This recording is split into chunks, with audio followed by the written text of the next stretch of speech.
देखो electromagnetic waves,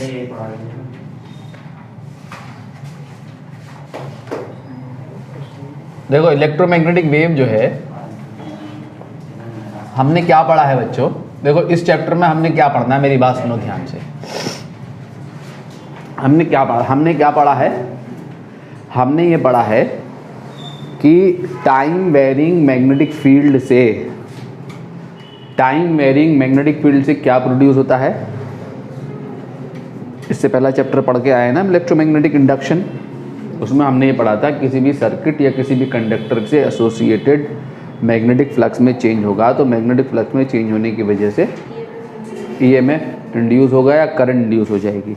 current और EMF का मतलब क्या, electric current, electric field. Motion EMF में हमने यही तो देखा था, क्या प्रोड्यूस होती है, इलेक्ट्रिक फील्ड प्रोड्यूस होती है, वही इलेक्ट्रिक फील्ड ही मोशन ईएमएफ को जनरेट करती है। यानी टाइम वेरिंग मैग्नेटिक फील्ड से टाइम वेरिंग मैग्नेटिक फ्लक्स का मतलब टाइम वेरिंग मैग्नेटिक फील्ड, यानी टाइम वेरिंग मैग्नेटिक फील्ड से क्या प्रोड्यूस होता है, इलेक्ट्रिक फील्ड प्रोड्यूस होता है।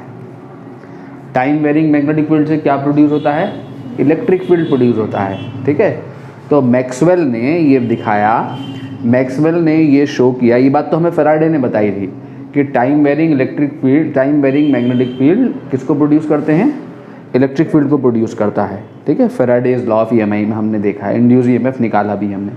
ठीक है, मैक्सवेल ने ये बात शो करी कि टाइम वेरिंग इलेक्ट्रिक फील्ड से मैग्नेटिक फील्ड प्रोड्यूस होता है। क्या प्रोड्यूस होता है, टाइम वेरिंग इलेक्ट्रिक फील्ड से मैग्नेटिक फील्ड प्रोड्यूस होता है। तो इसका मतलब ये हुआ कि इलेक्ट्रिक फील्ड का जो सोर्स है वो कौन है, टाइम वेरिंग मैग्नेटिक फील्ड है। टाइम वेरिंग मैग्नेटिक फील्ड किसको प्रोड्यूस करता है, इलेक्ट्रिक फील्ड को प्रोड्यूस करता है। और टाइम वेरिंग इलेक्ट्रिक फील्ड किसको प्रोड्यूस करता है, मैग्नेटिक फील्ड को प्रोड्यूस करता है। ठीक है, ये बात मैक्सवेल ने सबसे पहले शो की डिस्प्लेसमेंट करंट के कॉन्सेप्ट को इंट्रोड्यूस करके। इस चैप्टर में, ये चैप्टर आपका शुरू होता है एनसीईआरटी में, सबसे पहले यहाँ पे आता है कॉन्सेप्ट ऑफ डिस्प्लेसमेंट करंट। ठीक है, इस बात को शो करने के बाद जो मैक्सवेल है उसने इलेक्ट्रोमैग्नेटिक वेव के एग्जिस्टेंस को बताया। इलेक्ट्रोमैग्नेटिक वेव्स क्या हैं, electro means electro and magnetic, दो वर्ड से मिलके बना है। तो इलेक्ट्रोमैग्नेटिक वेव क्या है, इलेक्ट्रोमैग्नेटिक वेव में टाइम वेरिंग इलेक्ट्रिक फील्ड और टाइम वेरिंग मैग्नेटिक फील्ड होता है। ठीक है, दोनों फील्ड एक दूसरे को प्रोड्यूस करते हैं। टाइम वेरिंग इलेक्ट्रिक फील्ड से क्या प्रोड्यूस होता है, टाइम वेरिंग मैग्नेटिक फील्ड, और टाइम वेरिंग मैग्नेटिक फील्ड से क्या प्रोड्यूस होता है, time varying electric field. Self sustaining field होते हैं। सेल्फ सस्टेनिंग फील्ड मीन्स एक दूसरे को ये प्रोड्यूस करते हुए ये दोनों फील्ड प्रोपागेट करते हैं with the speed of light in vacuum. क्या है लाइट की स्पीड, 3 × 10⁸ मीटर पर सेकेंड। लाइट भी इलेक्ट्रोमैग्नेटिक वेव है, उसमें इलेक्ट्रिक फील्ड और मैग्नेटिक फील्ड दोनों होता है। ठीक है, तो जो मैग्नेटिक फील्ड का जो सोर्स है वो कौन है, टाइम वेरिंग इलेक्ट्रिक फील्ड है। टाइम वेरिंग इलेक्ट्रिक फील्ड से मैग्नेटिक फील्ड को प्रोड्यूस किया जा सकता है। मैग्नेटिक फील्ड को हमने प्रोड्यूस किया था, प्रोड्यूस हो रही थी ना, क्या देखा था हमने, करंट कैरिंग वायर अपने सराउंडिंग में मैग्नेटिक फील्ड को प्रोड्यूस करते हैं। अगर एक वायर में करंट फ्लो कर रही है तो सराउंडिंग में मैग्नेटिक फील्ड प्रोड्यूस होगा। मैक्सवेल ने ये शो किया कि अगर इस स्पेस में, यहाँ एम्प्टी स्पेस में, वैक्यूम में अगर मैग्नेटिक फील्ड वेरी कर जाए, इलेक्ट्रिक फील्ड वेरी कर जाए, इलेक्ट्रिक फील्ड में वेरिएशन होने लगे, ठीक है, तो इलेक्ट्रिक फील्ड में वेरिएशन होने की वजह से क्या होगा, वहाँ मैग्नेटिक फील्ड प्रोड्यूस हो जाएगा। ठीक है, कैसे प्रोड्यूस हो जाएगा, सबसे पहले उन्होंने इंट्रोड्यूस किया। ठीक है, और ये बात शो करने के बाद उन्होंने एग्जिस्टेंस बताया रेडियो वेव्स का, गामा रेज का, एक्स रेज का।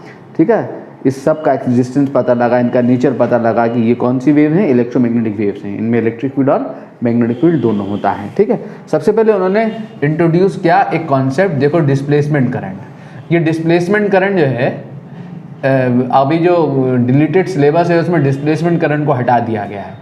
पता नहीं, पूरा इलेक्ट्रोमैग्नेटिक वेव रखा गया, डिस्प्लेसमेंट करंट हटा दिया गया। कैसे हटा दिया गया मैं नहीं जानता, बहरहाल हटा दिया तो हटा दिया। ठीक है, तो यहीं से शुरू होता है, लेकिन मैं थोड़ा सा इंट्रोड्यूस कर रहा हूँ डिस्प्लेसमेंट करंट को। हमने ये पढ़ा था बच्चों, सुनो ध्यान से, ये हमने पढ़ा था, ये क्या था, ये कैपेसिटर है, ये देख रहे हैं आप, ये कैपेसिटर की प्लेट्स हैं। थोड़ा सा बड़ा साइज का मैं कैपेसिटर बना दूँ। ठीक है, ये हमारे पास कैपेसिटर है। कैपेसिटर की प्लेट्स आपस में एक दूसरे को टच किए हुए होती हैं, नहीं किए हुए होती हैं, डिस्टेंस होती है, गैप होता है इन प्लेट्स के बीच में होता है ना। ठीक है, ये गैप होता है, कुछ सेपरेशन होता है प्लेट्स के बीच में। ये हमारी प्लेट है पॉजिटिव प्लेट और ये वाली प्लेट है हमारी नेगेटिव प्लेट। तो जब चार्जिंग हो रही होगी कैपेसिटर की तो यहाँ पे करंट फ्लो कर रही होगी, ऐसे करंट फ्लो कर रही होगी ना आई, ठीक है, ऐसे करंट फ्लो कर रही होगी। यहाँ भी करंट फ्लो कर रही होगी आई, ऐसे फ्लो कर रही होगी। इसे ये करंट कौन सी करंट है, किस वजह से है ये current? Current due to flow of charge particles, flow of electrons, जिसको हम क्या कहते हैं, फ्लो ऑफ इलेक्ट्रॉन्स को कौन सी करंट कहते हैं? कंडक्शन करंट कहते हैं। कौन सी करंट कहते हैं? कंडक्शन करंट कहते हैं। कंडक्शन करंट, कंडक्शन करंट क्या होती है? हैं, पढ़ा है ना आपने बचपन से पढ़ा कंडक्शन करंट को। क्या होती है conduction current? Rate of flow of charge होती है, I is equal to d q upon D t होती है, कंडक्शन करंट होती है, ठीक है। तो उसने क्या किया कि मैक्सवेल ने क्या किया, मैक्सवेल ने एक ये पाथ लिया, क्लोज सर्कुलर पाथ ले लिया, क्लोज सर्कुलर पाथ, समझ रहे, ऐसे सर्कुलर पाथ ले लिया और क्लोज सर्कुलर पाथ लेके इस पॉइंट पे एम्पियर सर्किटल लॉ लगाया, आर डिस्टेंस पे, आर डिस्टेंस पे ये इसमें करंट फ्लो कर रही है ना, सराउंडिंग में मैग्नेटिक फील्ड हो रहा होगा, करंट के एनीवेयर मैग्नेटिक फील्ड को प्रोड्यूस करते हैं। तो इस पाथ के ऊपर एम्पियर सर्किटल लॉ लगाया उन्होंने। तो एम्पियर सर्किटल लॉ लगाओगे तो क्या आएगा?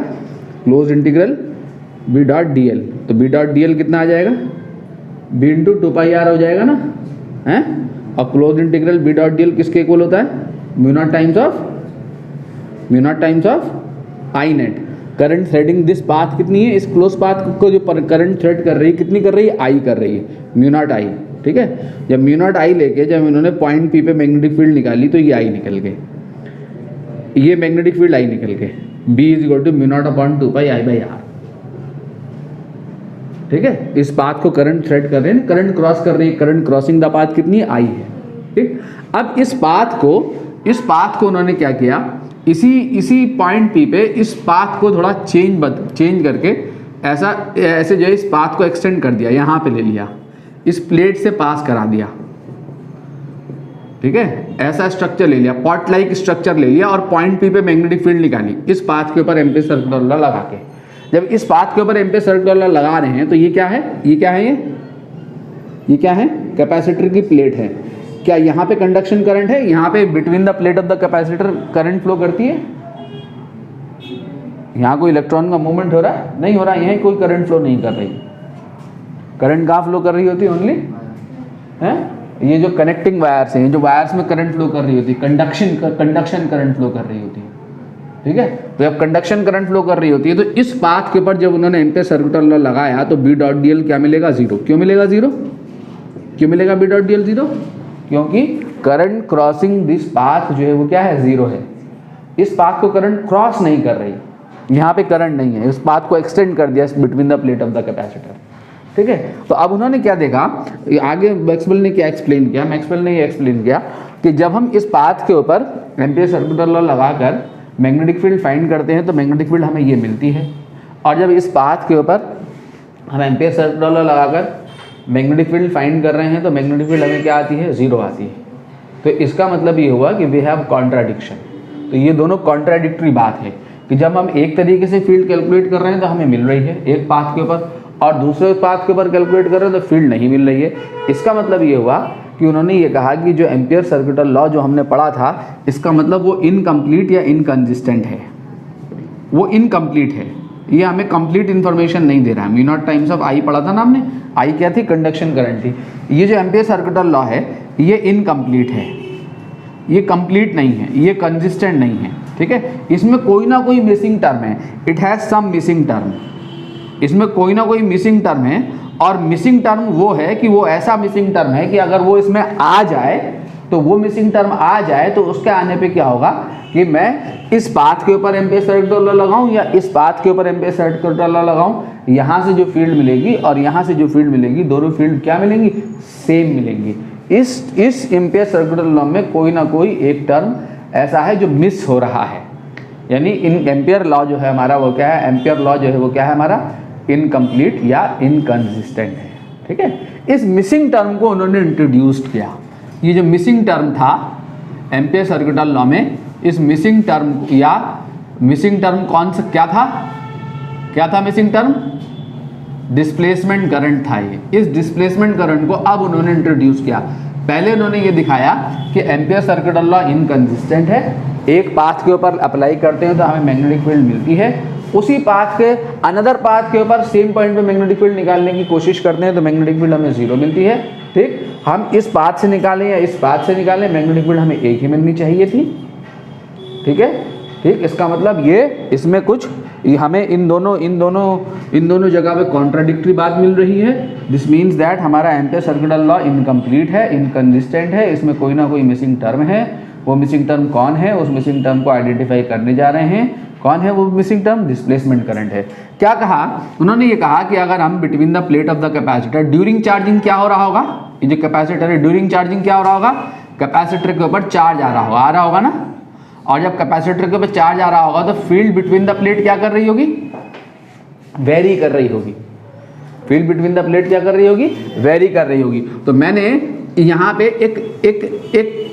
एक एरिया कंसिडर कर लिया। क्या कंसिडर कर लिया? यहाँ पर मैंने between the plate of the capacitor एक जो है सरफेस को एज्यूम कर लिया, एक क्लोज सरफेस को एज्यूम कर लिया, एस या एरिया है, इस पाथ के ऊपर या इसी पाथ के ऊपर लगा दें, इसी पाथ के ऊपर लगा दें। ये हमने एक एरिया एज्यूम कर लिया, एरिया ए। ठीक है, ये एरिया ए, एरिया की एक सरफेस एज्यूम कर ली। ठीक है, फील्ड कहाँ होगी? ऐसे होगी ना, फील्ड ऐसे होगी। Electric field between the plate क्या होगी? बोलो तो सही। Electric field between the plate क्या होती है? Q upon epsilon naught A, sigma upon epsilon not होती है ना।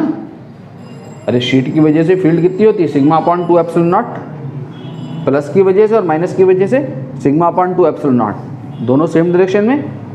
कैपेसिटर में करा हमने sigma upon 2 epsilon not plus sigma upon 2 epsilon not, कितना आ जाएगा between the plate of the capacitor? कितना आ जाएगा? Sigma upon epsilon not. Sigma क्या होगा? Charge upon area of the plate. ठीक है, चार्ज अपॉन क्या हो जाएगा? Area of the plate. ये क्या है? फील्ड बिटवीन द प्लेट है। तो flux crossing through this area, इस एरिया से पास होने वाला इलेक्ट्रिकल फ्लक्स कितना होगा? एरिया वेक्टर और फील्ड के बीच का एंगल कितना होगा? ई ए cos 0 डिग्री। ठीक है, तो ई अगर यहाँ डालोगे तो फ्लक्स कितना आ जाएगा? देखो कितना आया फ्लक्स, ई डाल दूँ यहाँ, ई यहाँ डाल दूँ ना, Q upon epsilon naught A into A, तो कितना आया flux? Phi E is equal to कितना आ गया? Q upon epsilon naught. ये तो हम देख रहे हैं ना, Q अपॉन एप्सिलॉन नॉट आ गया हमारे पास ये फ्लक्स। ठीक है, जब ये हमारे पास फ्लक्स आ गया Q अपॉन एप्सिलॉन नॉट, अब अगर मैं इसको डिफरेंशिएट कर दूं, किसको डिफरेंशिएट कर दूं? फ्लक्स को डिफरेंशिएट कर दूं। कौन सा फ्लक्स है ये? इलेक्ट्रिकल फ्लक्स है। कौन सा फ्लक्स है? इलेक्ट्रिकल फ्लक्स है। तो इलेक्ट्रिकल फ्लक्स क्या होगा? Differentiating this equation d phi E upon D T is equal to क्या हो जाएगा? 1 upon epsilon naught d q upon D t. ऐसे लिख सकता हूँ ना मैं, इस पूरी इक्वेशन को डिफरेंशिएट कर दिया, 1 अपॉन एप्सिलॉन नॉट बराबर बाहर आ गया, D q upon D T ये चला आया। ठीक है, तो एप्सिलॉन नॉट को उधर ले गया तो क्या आ गया? ये epsilon naught D phi E upon D T is equal to क्या? D Q over D T. ये D Q over D T क्या बताया था मैंने, क्या चीज़ है? कंडक्शन करंट है। तो ये जो चीज़ है हमारी वो क्या है? करंट है। कौन सी करंट है? कंडक्शन करंट है। किस वजह से होती है conduction current? Due to flow of electrons. Conduction current flow of electron या फ्लो ऑफ चार्ज पार्टिकल। ठीक, ये किसके इक्वल है? ये इसके इक्वल है, तो इसका मतलब ये भी करंट है मेरी, ये भी ना इलेक्ट्रिक करंट है। ये एम्पियर है तो ये भी एम्पियर है, ये कूलम पर सेकंड है तो ये भी कूलम पर सेकंड है, ये भी करंट है। ये करंट है, ये किस वजह से है करंट? ये किसका फ्लो है? चार्ज का फ्लो है। ये किस वजह से करंट फ्लो कर रही है? Due to the variation of flux, electric flux, time varying electric flux की वजह से है ये करंट। और टाइम वेरिंग इलेक्ट्रिक फ्लक्स का मतलब क्या? Time varying electric field. ठीक है, टाइम वेरिंग इलेक्ट्रिक फील्ड की वजह से ये करंट है। ठीक है, इस करंट को उन्होंने क्या कहा? इस करंट को उन्होंने क्या कहा? ये कौन सी करंट कहा? डिस्प्लेसमेंट करंट कहा। क्या कहा? डिस्प्लेसमेंट करंट कहा। यानी बिटवीन ये वेरिएशन कहाँ हो रहा है? D phi E upon D T, ये फैक्टर हमें कहाँ मिल रहा है? फील्ड में वेरिएशन कहाँ हो रहा है? Between the plate of the capacitor. तो मैक्सवेल ने ये शो किया कि between the plate of the capacitor, ठीक है, इलेक्ट्रिक फील्ड के वेरिएशन की वजह से during charging of capacitor field between the plate very कर रही होगी। चार्ज वेरी कर रहा होगा, तो चार्ज वेरी कर रहा होगा, तो during charging of capacitor between the plate of the capacitor field के वेरिएशन की वजह से बिटवीन द प्लेट्स एक करंट फ्लो कर रही है, उस करंट को उन्होंने क्या नाम दिया? डिस्प्लेसमेंट करंट नाम दिया। क्या नाम दिया? डिस्प्लेसमेंट करंट नाम दिया। ठीक है, ये डिस्प्लेसमेंट करंट एग्जैक्टली किसके इक्वल है? कंडक्शन करंट के इक्वल है। जितनी करंट यहां फ्लो कर रही है वायर में, जिस इंस्टेंट पे जो करंट यहां फ्लो कर रही है, उसी इंस्टेंट पर यहां पे करंट बदलेगी तो यहां भी करंट बदलेगी। ठीक है, जो करंट यहां फ्लो कर रही है वायर में, वही सेम अमाउंट ऑफ करंट यहां फ्लो कर रही है between the plate of the capacitor. किस वजह से फ्लो कर रही है between the plate of the capacitor current? Due to time varying electric field. ठीक है, तो अभी तक हम क्या जानते थे इलेक्ट्रिक करंट के बारे में? कि इलेक्ट्रिक करंट किस चीज का फ्लो है? चार्ज का फ्लो है। ठीक है, अब हमें क्या पता लगा? Electric current time varying electric field is also the source of electric current, and this electric current is called क्या? Displacement current. ठीक है, इस इलेक्ट्रिक करंट को हम क्या कहते हैं? डिस्प्लेसमेंट करंट कहते हैं। तो आगे उन्होंने ये कहा कि इसका मतलब ये हुआ कि ये जो टर्म है, इसका मतलब ये जो हमारा एम्पियर सर्कुलर लॉ को उन्होंने कंप्लीट किया। क्या कंप्लीट किया? कि ये जो एम्पियर सर्कुलर लॉ है, इस एम्पियर सर्कुलर लॉ में ये जो करंट है, आई नेट जो टोटल करंट है, ये टोटल करंट जो है यहाँ पे क्या होनी चाहिए? Sum of displacement current and conduction current होनी चाहिए। ठीक है, इस I की जगह पे उन्होंने क्या कर दिया? IC plus ID। इसको ID से अगर रिप्रेजेंट कर दो और इसको किसके रिप्रेजेंट कर दो? IC से रिप्रेजेंट कर दो। ठीक है, तो IC प्लस ID। ठीक है, जहां सर्किट में कंडक्शन करंट होगी वहां डिस्प्लेसमेंट करंट नहीं होगी, और जहां डिस्प्लेसमेंट करंट फ्लो कर रही होगी वहां कंडक्शन करंट फ्लो नहीं करेगी। कंडक्शन करंट कहाँ फ्लो कर रही है? वायर्स में। और डिस्प्लेसमेंट करंट कहाँ फ्लो कर रही है? Between the plate of the capacitor. और दोनों करंट्स आपस में इक्वल है। ठीक है, ऐसे उन्होंने जो है इस यहाँ डिस्प्लेसमेंट करंट के कॉन्सेप्ट को इंट्रोड्यूस करके इलेक्ट्रोमैग्नेटिक वेव्स के एग्जिस्टेंस को एक्सप्लेन किया। नोट करो जल्दी से, फिर इसमें कुछ लिखेंगे। तो इसमें लिखें बच्चों, द करंट कुछ लिख लें, 2-4 लाइनें। The current carried bye conductors, carried by conductors due to flow of charges। Flow of charges, तो चार्ज का फ्लो क्या है? कोई सा भी चार्ज हो, नेगेटिव या चार्ज हो या पॉजिटिव चार्ज, इज कॉल्ड कौन सी करंट? इज कॉल्ड कौन सी करंट बच्चों? Conduction current. कंडक्शन करंट क्या चीज है? Due to flow of charges. ठीक है, तो चार्जेस के फ्लो की वजह से कंडक्टर्स में जो करंट फ्लो करती है वो क्या कहलाती है? हमारी कंडक्शन करंट कहलाती है, जिसको हम पढ़ रहे हैं, क्या पढ़ रहे हैं? dq upon dt, I is equal to dq upon dt। ठीक है, ये हमारी कंडक्शन करंट है। ठीक है, द करंट डिस्प्लेसमेंट करंट की अगर डेफिनेशन पूछे, what is displacement current, 1 marks में पूछे तो आपको 2 लाइनर लिख देना है। 2 लाइनर, 2 लाइनर क्या लिखेंगे? 2 लाइनर में, the current due to changing electric field, the current due to changing electric field.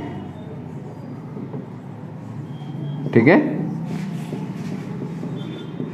Changing electric field is called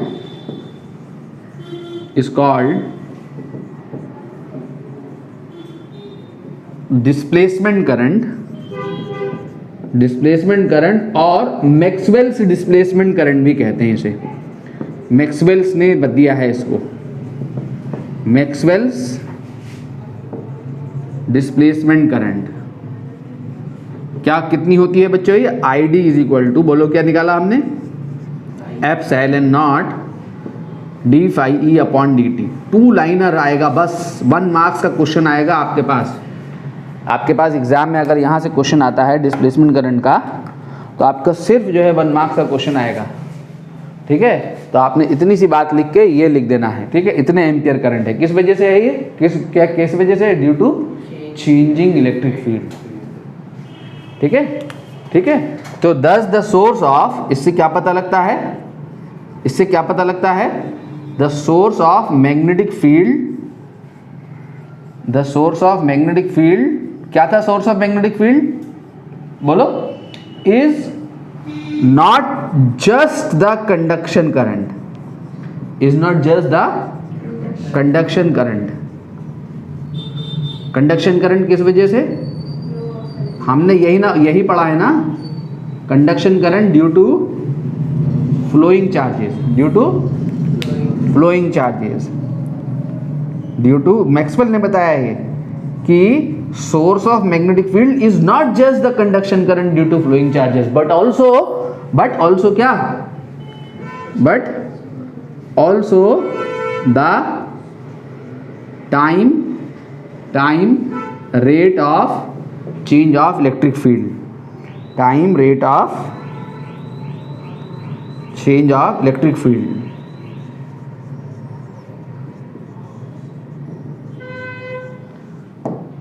ठीक है, समझ गए मेरी बात को?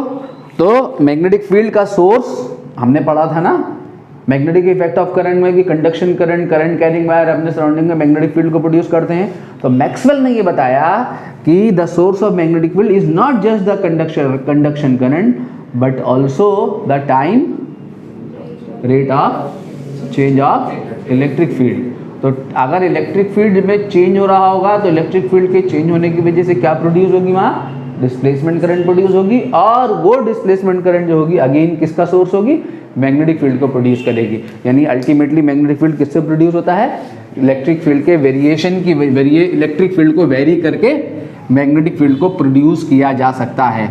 और ये तो हम पढ़ ही चुके हैं कि मैग्नेटिक फील्ड को वेरी करके इलेक्ट्रिक फील्ड को भी प्रोड्यूस किया जा सकता है. कहाँ पढ़ चुके हैं, फैराडेज लॉ ऑफ EMI. ठीक है. सो द टोटल करंट यहाँ देखो आप कंप्लीट कर रहे हैं, यहाँ उन्होंने एम्पियर सर्किट और लॉ को कंप्लीट कर रहे हैं. ठीक है. So the total current in Ampere's law, Ampere circuital law क्या होनी चाहिए, एम्पियर सर्किटल लॉ में टोटल करंट. ठीक है. Ampere circuital law is the sum of, क्या होनी चाहिए, इज द सम ऑफ कौन conduction current and displacement current. Conduction current and displacement current. ठीक है, समझ में आ गई बात? तो यानी I जो है वो क्या होना चाहिए, आई नेट जो है एम्पियर सर्किटल लॉ में क्या होना चाहिए बच्चों, IC प्लस ID होना चाहिए. IC क्या है यहाँ, कंडक्शन करंट है, और ID क्या है यहाँ, डिस्प्लेसमेंट करंट है. कैपिटल D से दिखाया ना मैंने, डिस्प्लेसमेंट करंट है. यानी I नेट जो है वो क्या होना चाहिए, जरा बताओ तो सही, क्या होना चाहिए, IC plus epsilon naught d phi E upon dt. ठीक है, epsilon naught d phi E upon dt हमने निकाला ना. So therefore Ampere circuital law क्या हो जाएगा कि close integral B dot dl is equal to क्या, mu naught times of I net की जगह क्या डाल दूँ, ये डाल दूँ है IC plus mu naught into d phi E upon dt.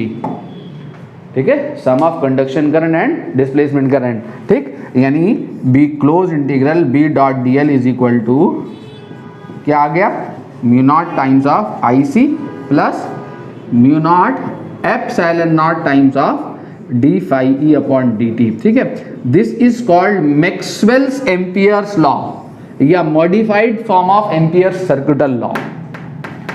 इसे मैक्सवेल्स एम्पियर्स लॉ या modified form of Ampere's law कहते हैं. ठीक है, Maxwell's Ampere's law, Maxwell's Ampere's law या मॉडिफाइड फॉर्म ऑफ कहाँ होगी, देखो जहाँ एक टर्म आएगा दोनों में से, साइमल्टेनियसली दोनों नहीं आएंगे. जहाँ कंडक्शन करंट होगी वहाँ डिस्प्लेसमेंट करंट नहीं होगी. ठीक है, और जहाँ पर डिस्प्लेसमेंट करंट होगी वहाँ कंडक्शन करंट नहीं होगी. ठीक है, तो सर्किट में अगर लगाओगे तो. ठीक ना, ये क्या हो गया, या फिर क्या कहोगे इसे, modified form of Ampere's law.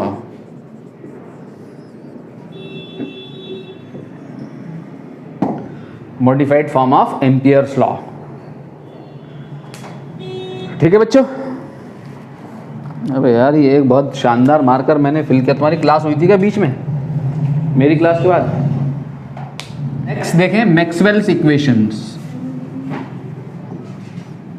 आपको अगर मैक्सवेल्स इक्वेशन लिखने के लिए कहे कि मैक्सवेल्स इक्वेशंस को लिखिए, ठीक है, तो मैक्सवेल्स 4 इक्वेशंस हैं, ठीक है, जो इलेक्ट्रोमैग्नेटिक वेव्स के बिहेवियर को जो इक्वेशंस गवर्न करती हैं वो इक्वेशंस हमारी मैक्सवेल्स इक्वेशंस कहलाती हैं। वो हमारे पास 4 इक्वेशंस हैं। पहली है गॉसेस लॉ इन इलेक्ट्रिसिटी, जो हमने फर्स्ट चैप्टर में पढ़ा था, गॉस लॉ। दूसरा है गॉस लॉ इन मैग्नेटिज्म, ठीक है। थर्ड इक्वेशन है फैराडेज लॉ ऑफ EMI। और जो फोर्थ इक्वेशन है जो अभी हमने पढ़ी यहाँ, modified form of Ampere's law, ठीक है। जिस ऑर्डर में आपने इसको पढ़ा है चैप्टर्स में, जिस ऑर्डर में आपने इसको पढ़ा है उसी ऑर्डर में इसको लिखते चलेंगे, ठीक है। तो पहली जो इक्वेशन है, पहली जो मैक्सवेल इक्वेशन है वो है, देखो, क्लोज इंटीग्रल E.ds। क्या है ये E.ds? Electric flux. किसके इक्वल होता है बोलो? Charge enclosed upon epsilon not. पहली इक्वेशन तो ये है आपकी। ये क्या है, कौन सी, क्या है? Gauss's law, Gauss's law for कौन? इलेक्ट्रिसिटी। दूसरी जो है आपकी, दूसरी इक्वेशन है क्लोज इंटीग्रल E.ds। क्या था बच्चों? Electric flux. तो क्लोज इंटीग्रल B.ds क्या है? मैग्नेटिक फ्लक्स, ठीक है। Magnetic flux crossing through any close surface is always equal to 0। 0 क्यों? क्योंकि मोनोपोल डज नॉट एग्जिस्ट। ये क्या शो करता है? Monopole does not exist. जितना पॉजिटिव चार्ज इनक्लोज होगा, जितना पॉजिटिव मैग्नेटिक चार्ज इनक्लोज होगा, उतना ही नेगेटिव मैग्नेटिक चार्ज इनक्लोज होगा। पॉजिटिव मैग्नेटिक चार्ज किसके पास होता है? नॉर्थ पोल के पास। और नेगेटिव मैग्नेटिक चार्ज किसके पास होता है? साउथ पोल के पास। मैंने बीच में एक चैप्टर स्किप किया हुआ ना, वहाँ पे पढ़ूंगा ये सब मैग्नेटिक चार्ज में, ठीक है। पोल स्ट्रेंथ या मैग्नेटिक चार्ज कहते हैं, ठीक है। एक लेक्चर हमारा, एक लेक्चर या 2 लेक्चर उस चैप्टर के लिए हमें चाहिए, वो मैं बीच में बना के डाल दूंगा, ठीक है। यहाँ नहीं कराऊंगा, वीडियो लेक्चर आपके लिए डाल दूंगा, ठीक है। तो हमारे पास चूंकि मोनोपोल एग्जिस्ट नहीं करता है, पोल्स को आइसोलेट नहीं किया जा सकता है, तो किसी भी क्लोज सरफेस में हमेशा डाइपोल होगा। साउथ पोल भी होगा, नॉर्थ पोल भी होगा। जैसे किसी भी क्लोज सरफेस में डाइपोल को अगर क्लोज कर दोगे, इलेक्ट्रिक डाइपोल को, तो नेट चार्ज इनक्लोज क्या होगा? 0। वैसे ही डाइपोल की वजह से, कि मोनोपोल एग्जिस्ट ना करने की वजह से नेट मैग्नेटिक चार्ज इनक्लोज्ड क्या होता है? 0। तो net magnetic flux crossing through any Gaussian surface जो अपने अंदर मैग्नेट को इनक्लोज किए हुए, ऑलवेज इक्वल टू क्या होगा? 0 होगा। ये कहलाता है गॉसेस लॉ इन मैग्नेटिज्म। क्या कहलाता है? गॉसेस लॉ इन मैग्नेटिज्म, ठीक है। ये दूसरी सेकंड मैक्सवेल इक्वेशंस है। थर्ड है इंड्यूस ईएमएफ। इंड्यूस ईएमएफ को क्या लिखोगे बच्चों? बोलो जल्दी से। E.dl, line integral of electric field हमारा पोटेंशियल डिफरेंस को बताता है ना, है? Line integral of electric field potential difference को तो बताता है, ठीक है। और ईएमएफ क्या है? पोटेंशियल डिफरेंस ही तो है। तो induce EMF is equal to किसके होता है? Negative of rate of change of magnetic flux के, ठीक है। ये थर्ड इक्वेशन क्या है हमारी? Faraday's law of EMI। Faraday's law of EMI, ठीक है। इन इक्वेशन से इलेक्ट्रोमैग्नेटिक वेव्स का बिहेवियर गवर्न होता है। आपसे बोर्ड एग्जाम में पूछेगा, राइट डाउन मैक्सवेल्स इक्वेशंस, ठीक है। तो मैक्सवेल्स इक्वेशंस लिखने के लिए आपको ये 4 इक्वेशंस लिख देनी होंगी। चौथी इक्वेशन जो है वो हमारे पास अभी हमने पढ़ी, क्या पढ़ी? Close integral B.dl, line integral of magnetic field is equal to क्या पढ़ी? Mu naught times of IC plus mu naught times of, बोलो, epsilon naught d phi E upon dt। ये क्या है? Ampere Maxwell's law, Ampere Maxwell's law या modified form of Ampere's law. ये 4 equations जो हैं वो मैक्सवेल्स इक्वेशंस कहलाती हैं। Source of electromagnetic waves. अब से अगर आपसे पूछ ले सोर्स ऑफ इलेक्ट्रोमैग्नेटिक, या बार बार नहीं लिखेंगे हम इतना बड़ा इलेक्ट्रोमैग्नेटिक, ईएम लिखेंगे खाली, हैं EM wave, source of electromagnetic wave. ठीक है, तो क्या है इलेक्ट्रोमैग्नेटिक वेव का सोर्स? सबसे पहले लेक्चर में बताया था कि accelerated charge particle electromagnetic waves को प्रोड्यूस करते हैं। अगर चार्ज पार्टिकल हमारा रेस्ट में है तो उससे क्या प्रोड्यूस होता है? Electric field only. और चार्ज पार्टिकल अगर यूनिफॉर्म मोशन में है, यूनिफॉर्म मोशन मतलब नो एक्सेलरेशन, ठीक है, चार्ज पार्टिकल अगर यूनिफॉर्म मोशन में है तो उससे electric field as well as magnetic field दोनों प्रोड्यूस होते हैं। अपने सराउंडिंग में वो इलेक्ट्रिक और मैग्नेटिक फील्ड दोनों को प्रोड्यूस करता है। ठीक है, हमने देखा है ना मैग्नेटिक इफेक्ट ऑफ करंट क्या है? मूविंग चार्जेस मैग्नेटिक फील्ड को प्रोड्यूस करते हैं। मूविंग चार्ज की वजह से हमने मैग्नेटिक फील्ड निकाला है बायो-सैवर्ट लॉ में। ठीक है, आइडियल हमारा क्यू वी आ गया था। अगर कोई चार्ज क्यू वी वेलोसिटी से मूव कर रहा है तो आइडियल की जगह हमारा क्यू वी चला आया था। ठीक है, तो मूविंग चार्जेस जो है वो मैग्नेटिक फील्ड को प्रोड्यूस करते हैं। अगर चार्ज पार्टिकल रेस्ट में, क्या कहा मैंने, एक बार और रिपीट करूँ, चार्ज पार्टिकल रेस्ट में तो इलेक्ट्रिक फील्ड प्रोड्यूस होगा ओनली, यूनिफॉर्म मोशन में है तो इलेक्ट्रिक एंड मैग्नेटिक फील्ड दोनों प्रोड्यूस होगा। अगर एक्सेलरेटेड मोशन में है, किस में है? एक्सेलरेटेड मोशन में, तो अब वो एनर्जी को रेडिएट करते हैं चार्ज पार्टिकल। किस फॉर्म में होती है ये energy radiate? In the form of electromagnetic waves. ठीक है, इलेक्ट्रोमैग्नेटिक एनर्जी को रेडिएट करते हैं, इलेक्ट्रोमैग्नेटिक वेव्स को रेडिएट करते हैं। तो चार्ज पार्टिकल से अगर हमें इलेक्ट्रोमैग्नेटिक वेव्स को ऑब्टेन करना है तो उसका क्या तरीका है? हमें चार्ज पार्टिकल को क्या कराना होगा? एक्सेलरेट कराना होगा। ऑसिलेशंस क्या है? ऑसिलेशन, ऑसिलेटरी मोशन क्या है? एक्सेलरेटेड मोशन ही तो है, एक्सेलरेटेड मोशन है। देखो मीन पोजीशन पे स्पीड क्या होती है? मैक्सिमम, एक्सट्रीम पे 0, मैक्सिमम से 0, 0 से मैक्सिमम, मैक्सिमम से 0, 0 से मैक्सिमम, फिर डायरेक्शन ऑफ मोशन ही बदल रहा होता है। तो ऑसिलेटरी मोशन जो है वो क्या है? एक्सेलरेटेड मोशन है। तो हमें अगर चार्ज पार्टिकल को से इलेक्ट्रोमैग्नेटिक वेव्स को प्रोड्यूस कराना है तो हमें क्या करना है? सबसे हम क्या करते हैं? चार्ज पार्टिकल को एक्सेलरेट करा देते हैं। कैसे एक्सेलरेट कराते हैं? चार्ज पार्टिकल को ऑसिलेट करा देते हैं। क्या करा देते हैं? ऑसिलेट। चार्ज पार्टिकल को ऑसिलेट करा देते हैं किसी पर्टिकुलर फ्रिक्वेंसी पे। अगर मैं 98.3 मेगाहर्ट्ज की इलेक्ट्रोमैग्नेटिक वेव्स को प्रोड्यूस करना चाहता हूँ, 98.3 मेगाहर्ट्ज रेडियो मिर्ची वाली इलेक्ट्रोमैग्नेटिक वेव्स को प्रोड्यूस करना चाहता हूँ, तो मुझे क्या करना पड़ेगा? चार्ज पार्टिकल को ऑसिलेट कराना होगा। ठीक है, कहाँ करता है charge particle oscillate? LC oscillations पढ़े हमने अभी, एलसी ऑसिलेशंस हमने ऑसिलेटरी ऑसिलेशन नहीं पढ़ा, एलसी ऑसिलेशन पिछली क्लास में एलसी सर्किट पढ़ा। उसमें चार्ज पार्टिकल हमारा क्या कर रहा था? ऑसिलेट कर रहा था। एक चार्ज कैपेसिटर को लेके आए थे, उसको जब हम इंडक्टर के अक्रॉस डिस्चार्ज करा रहे थे तो चार्ज पार्टिकल की हमने देखा था, डिफरेंशियल इक्वेशन मिली थी, उसको सॉल्व किया था तो इक्वेशन आई थी हमारी Q = Q0 cos ωt। ठीक है, फ्रीक्वेंसी कैसे डिसाइड होती है? किस फ्रीक्वेंसी पे ऑसिलेट करेगा? L और C की वैल्यू से। सर्किट में जो L और C की वैल्यू है वो फ्रीक्वेंसी ऑफ ऑसिलेशन डिसाइड करते हैं। क्या होती है वो फ्रीक्वेंसी? 1/2π√LC। तो L और C की वैल्यू ऐसी सिलेक्ट कर लो कि 1/2π√LC 98.3 मेगाहर्ट्ज मिले। ठीक है, तो चार्ज पार्टिकल जब इस फ्रीक्वेंसी पे ऑसिलेट करेगा तो जिस फ्रीक्वेंसी पे चार्ज पार्टिकल ऑसिलेट करता है उसी फ्रीक्वेंसी की इलेक्ट्रोमैग्नेटिक वेव प्रोड्यूस होती है। कैसे प्रोड्यूस होती है? कैसे प्रोड्यूस होती है? Oscillating charge particle oscillating electric field को प्रोड्यूस करेगा।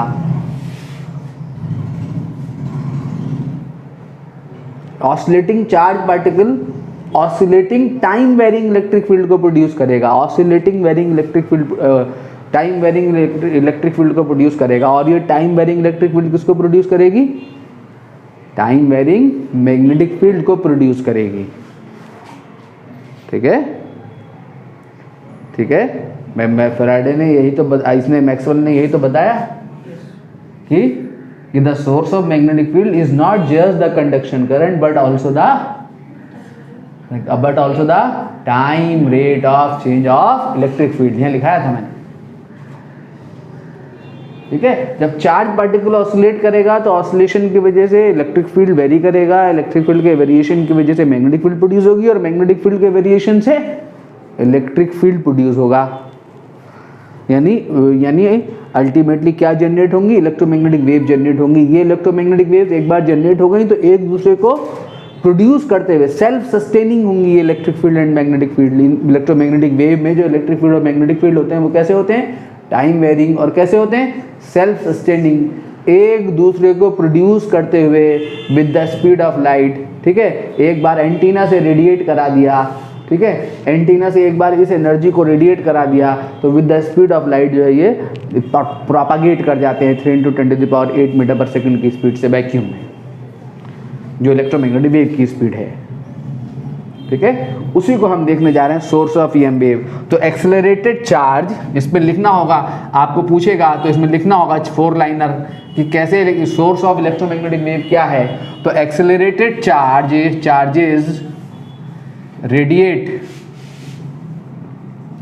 क्या करते हैं एक्सेलरेटेड चार्जेस, रेडिएट मतलब और प्रोड्यूस क्या, electromagnetic wave.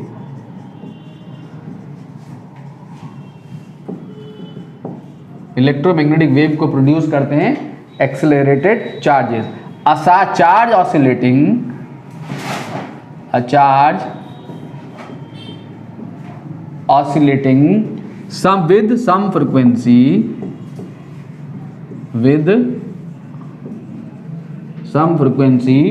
produces an oscillating electric field in space, which produces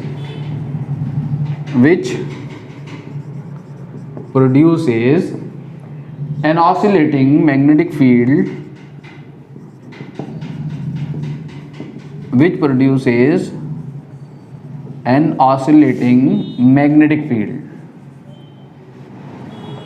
which in turn is the source of electric field and so on.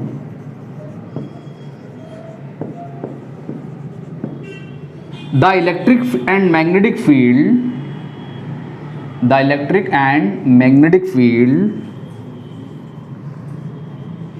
thus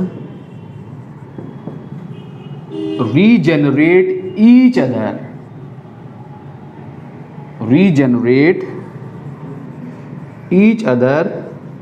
so as to speak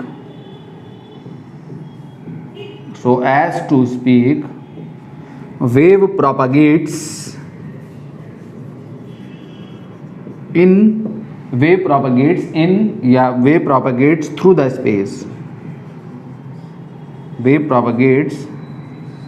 through the space, ठीक है,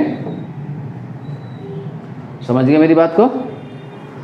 क्या लिखा है मैंने, समझ गए आप कि time varying electric field oscillating charge particle से क्या प्रोड्यूस होगा, ऑसिलेटिंग इलेक्ट्रिक फील्ड प्रोड्यूस होगा इन स्पेस। और ये ऑसिलेटिंग इलेक्ट्रिक फील्ड किसको प्रोड्यूस कर देगा, ऑसिलेटिंग मैग्नेटिक फील्ड को प्रोड्यूस कर देगा। फिर ये ऑसिलेटिंग इलेक्ट्रिक फील्ड किसका सोर्स होगा, इलेक्ट्रिक फील्ड का सोर्स होगा, इलेक्ट्रिक फील्ड को प्रोड्यूस कर देगा। ठीक है, and so on, electric field magnetic field को, मैग्नेटिक फील्ड इलेक्ट्रिक फील्ड को, ये दोनों एक दूसरे को प्रोड्यूस करते हुए रीजनरेट करते हैं एक दूसरे को। इलेक्ट्रिक फील्ड मैग्नेटिक फील्ड को जनरेट करता है, मैग्नेटिक फील्ड इलेक्ट्रिक फील्ड को जनरेट करता है। दोनों सेल्फ सस्टेनिंग फील्ड होते हैं और एक दूसरे को रीजनरेट करते हुए वेव जो है थ्रू द स्पेस क्या कर जाती है, प्रोपागेट कर जाती है। ठीक है, फ्रीक्वेंसी क्या होती है इलेक्ट्रोमैग्नेटिक वेव की, जो चार्ज पार्टिकल के ऑसिलेट करने की फ्रीक्वेंसी है। ठीक है, द फ्रीक्वेंसी ऑफ, याद रखना सिर्फ एक नंबर में ये पूछ सकता है, ये लास्ट वाला पॉइंट क्या है, the frequency of EM wave is equal to the क्या, frequency of oscillating charge particle. ठीक है, जो चार्ज पार्टिकल के ऑसिलेट करने की जो फ्रिक्वेंसी है, उसी फ्रिक्वेंसी से की इलेक्ट्रोमैग्नेटिक वेव्स प्रोड्यूस होती हैं।